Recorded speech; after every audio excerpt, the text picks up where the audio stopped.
case of hydromania, which Magnus Swenson caught, with help from his friend Daniel Meade, a miracle was wrought.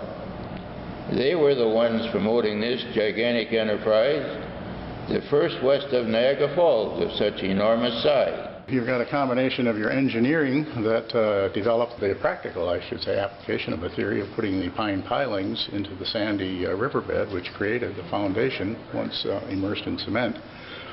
You had workers from different ethnic backgrounds, a lot of local workers that came at the time, and probably, I think, like I said, about 400 we've heard at one time, if that probably was the most at any one time that were working there.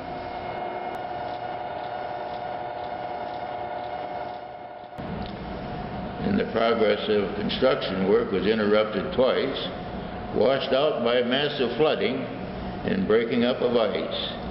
And these men of vision persevered, at last fulfilled a dream, and we're told it was accomplished by extensive use of steam. Steam ran the pile drivers. What does the dam mean to this, to the area?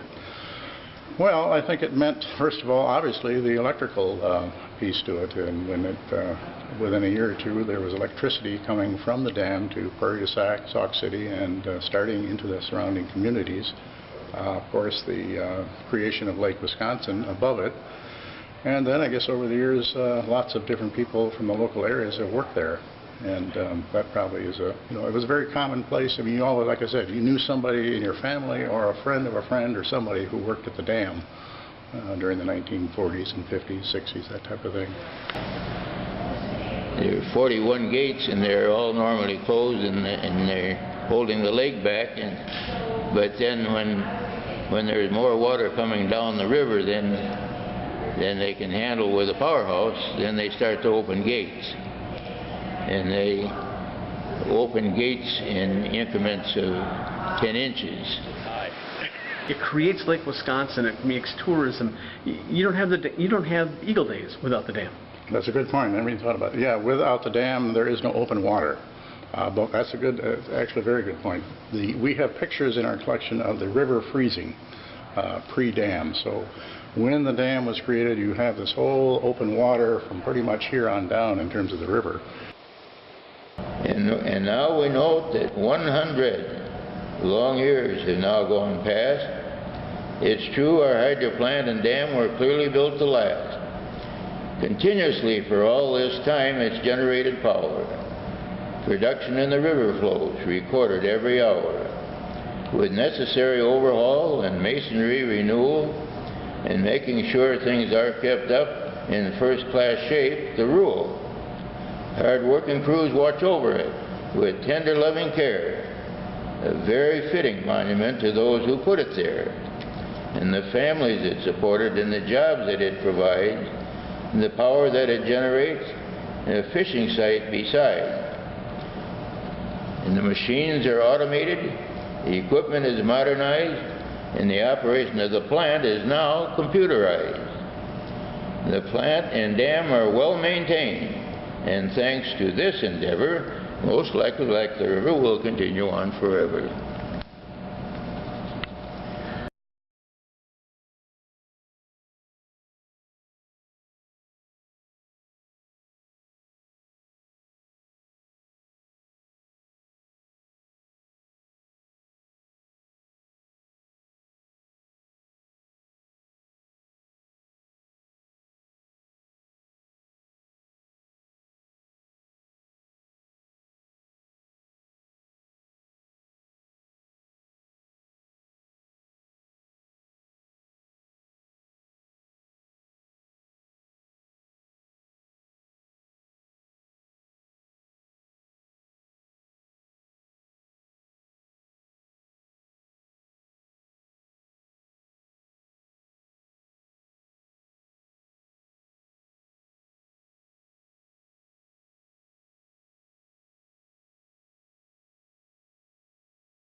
Well, it has to have been considered one of the finest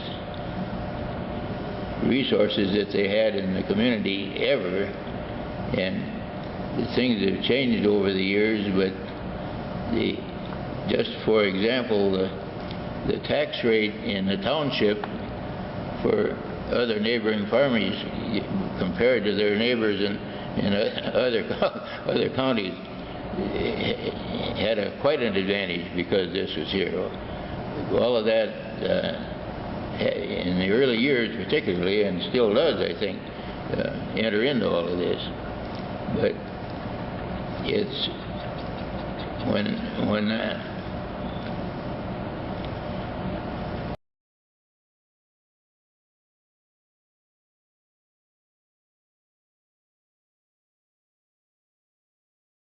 I was pretty imbued with it right from the very beginning. I started out up in Baraboo. I was an electrician.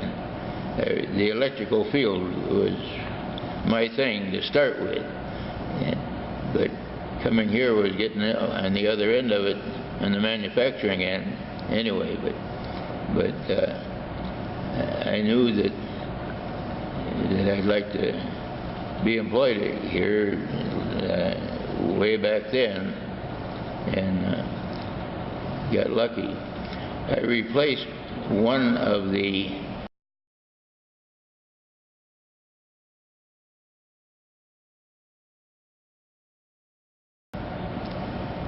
number of my fellow employees helped build this place, where you could tell all kinds of the stories of episodes that occurred.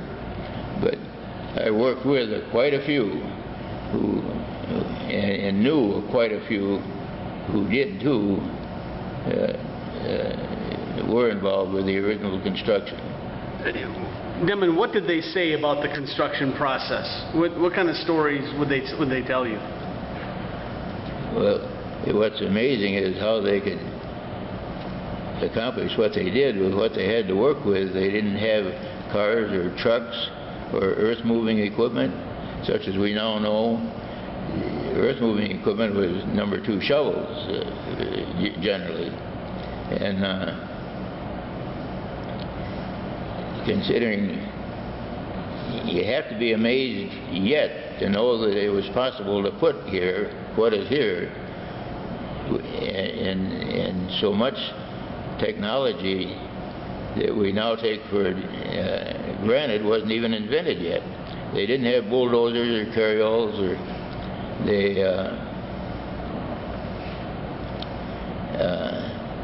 dump trucks. They might have had dump trucks, but they didn't have any on this job. They had they called it the Whitford system, but they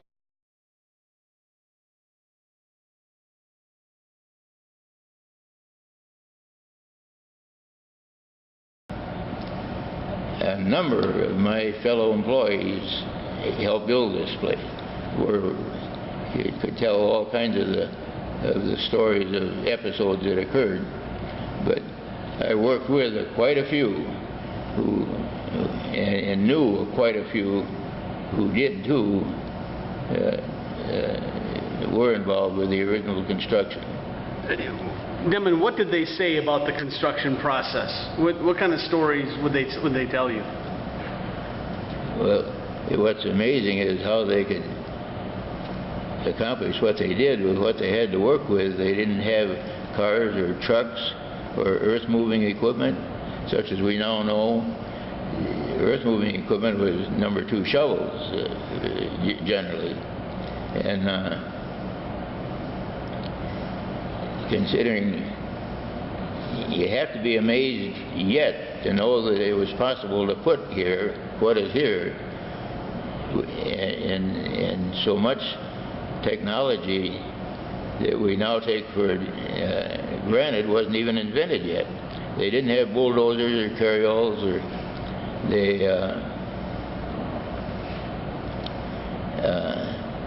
dump trucks. They might have had dump trucks, but they didn't have any on this job. They had they called it the Whitford system, but they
I'm in love with the place. It gives me a good feeling. I was employed 40 years, and I've been retired 34 more years after that, and it don't go away. I was in charge when we had the